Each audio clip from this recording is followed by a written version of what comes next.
இல்ல அப்புறம் ஏன் இங்க இருந்து என் உயிரை எடுக்கிற? நான் சாப்பிட வாங்கன்னு சொன்னது உங்களுக்கு உயிரை எடுக்கிற மாதிரி இருக்கா?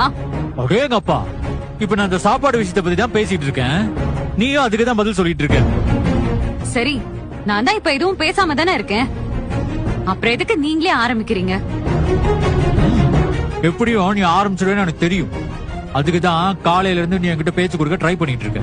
நான் கண்டுக்கவே இல்ல. உன்னை இக்னோர் பண்றேன்னு தெரிஞ்சதும் சாப்பாடு ரெடி பண்ணி வச்சுட்டு ஒரு லீட் எடுத்துட்டு வர. எல்லாத்தையும் கவனிச்சுட்டு தான் இருக்கேன். ஓஹோ, அப்ப என்ன கண்டுக்காத மாதிரி இருந்துட்டு இவ்வளவு தூரம் என்ன கவனிச்சுட்டு தான் இருந்திருக்கீங்களா? அப்ப நல்லா நடிச்சிட்டு இருந்திருக்கீங்க, அப்படிதானே? அப்ப நீங்க என்கிட்ட சொல்ற விஷயத்தெல்லாம் உண்மைன்னு நான் எப்படி நம்புறது? காவேரிக்கும் உங்களுக்கும் ஒண்ணுமே இல்லங்கிற மாதிரி நீங்க என்கிட்ட சொல்றதெல்லாம் இதே மாதிரி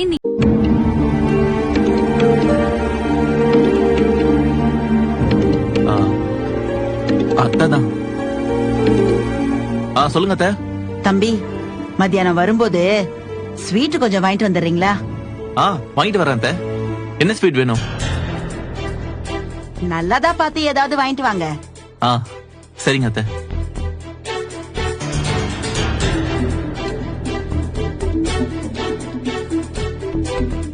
நீ ஏமா அவங்கள தொந்தரவு பண்ற? நான் இங்க தானே இருக்கேன். ஏதாவது வேணும்னா என்கிட்ட சொல்லு. இந்த வயத்தை தூக்கிட்டு லொங்கு லொங்குன்னு போவியா? அதெல்லாம் குழந்தைக்காக ஒரு வாக்கிங் தானேமா. நீ சும்மா சும்மா குமரன் மாமாவை தொந்தரவு பண்ணாத. அப்புறம் அக்கா கோச்சுக்க போறா. இதுல கோச்சிக்க என்னடி இருக்க? வீட்டுக்கு சாப்பிட வர வழியில கடையில ஏறி ஸ்வீட் வாங்கணும், அவ்வளவுதானே? உனக்கு அக்காவை பத்தி தெரியாதா? ஏன் புருஷனியா வேலை வாங்குறேன்னு பட்டுன்னு அவளுக்கு கோவம் வந்துருமா? குமரன் நான் தூக்கி வளர்த்த புள்ள. அவ புருஷன் ஆனதெல்லாம் அப்புறம்தான். நான் கேக்கதான் செய்வேன். முறையா இருக்க போய் தான் மருமகன்னு சொல்றேன். இல்லன்னா அது எனக்கு மகன்டி. யாராவது போன் பண்ணா உடனே வேலையை விட்டுட்டு கிளம்பிடுறது. எங்க அம்மா என்ன மருந்தா கேட்டுச்சு? ஸ்வீட் தானே கேட்டுச்சு. புது மருமவன் ஸ்வீட் இல்லாம சாப்பிட மாட்டாரோ? அக்கா வாயம்மனா, உட்கார், வந்துடுறேன். சரி மாமா. இஸ்கே போயிடு குமரா. வாடி வந்து உட்காரு.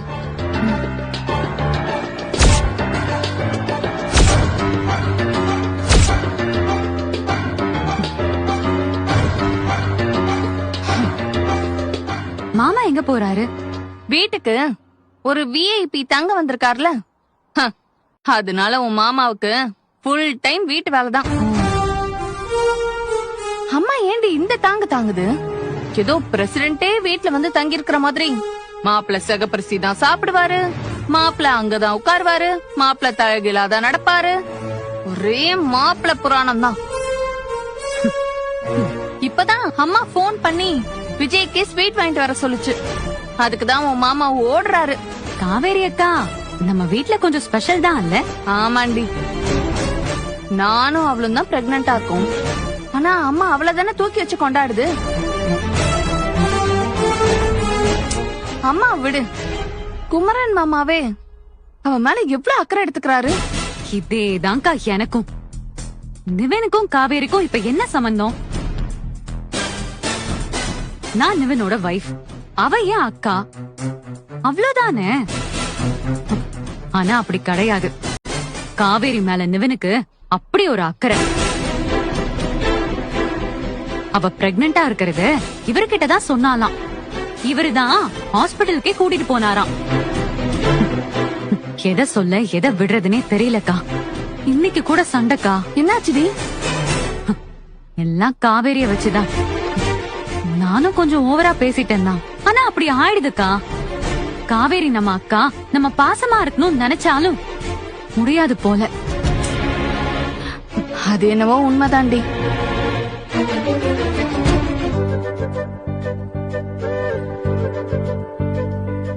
ஏங்க, திரும்பவும் ஜாப் வேகன்சி பாத்துட்டு இருக்கீங்களா? ஆன்லைன்ல நம்ம ஏதாவது சர்ச் பண்ணா அந்த சஜஷனுக்கு ரிலேட்டடா வரும்ல. உனக்கு அம்மா போட்டிருந்தப்ப கூட அது ரிலேட்டடா வீடியோஸ் வந்துச்சு. அது மாதிரி இப்ப என் போனை ஓபன் பண்ணாலே என் ப்ரொஃபைலுக்கு மேட்ச் ஆகுற மாதிரியே விட்டாலும் அவருக்கு அவகிட்ட கொஞ்சம் பாசம் அதிகம் இல்ல? நம்மளெல்லாம் எங்கேயோ ரோட்ல இருந்து தூக்கிட்டு வந்த மாதிரி இல்ல? அதேதான்க்கா. காவேரி நிறைய தப்பு பண்ணுவா. அம்மா அவகிட்ட கோச்சுக்கிற மாதிரி கோச்சுக்கும். ஆனா கடைசியில அவ பக்கம் போயிடும். விஜய் கேஸ், போலீஸ் ஸ்டேஷன் எவ்வளவு பிரச்சனை வந்துச்சு. நம்ம வீட்டுக்கெல்லாம் டிவி ரிப்போர்ட்டர்ஸ் வருவாங்க, நம்ம வீட்டை பத்திலாம் எல்லாரும் வதந்தி பேசுவாங்கன்னு நம்ம எதிர்பார்த்தோமாக்கா. ஆனா நடந்தது இல்ல. இதுவே நாம செஞ்சிருந்தா அம்மா நம்ம மூஞ்சில முழிச்சிருக்குமாக்கா. அது அவர் ஆசைன்னு நினைக்கிறேன்டி. சின்ன வயசுல இருந்தே நம்ம ஊர்ல, வீட்ல, நம்ம பக்கத்து வீட்ல எல்லா இடத்துலயும் அவதானே ஸ்ட்ராங். விஜய் எவ்வளவு பெரிய ஆளு. இவளுக்காக அவ்வளவு சொத்தை விட்டுட்டு நம்ம வீட்ல வந்து உட்கார்ந்திருக்காரு. நிஜமாவே எல்லாத்தையும் விட்டுட்டு வந்துட்டாராக்கா? தான் நான் இவ்வளவு நாளா மிஸ் பண்ணேன். இதோ இப்ப திரும்பவும் அந்த அத்தையை பாக்குறேன்.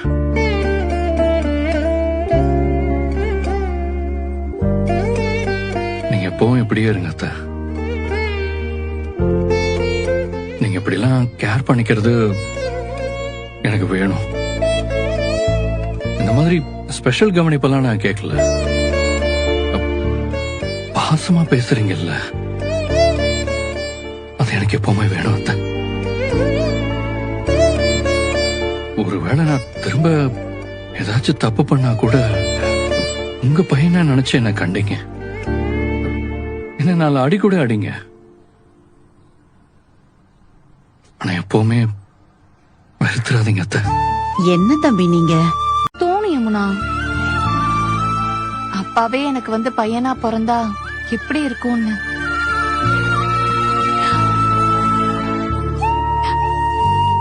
நல்லா இருக்கும்ல? நான் அப்பா பேரே வைப்பேன். அப்பாவை பார்த்த மாதிரியே இருக்கும்.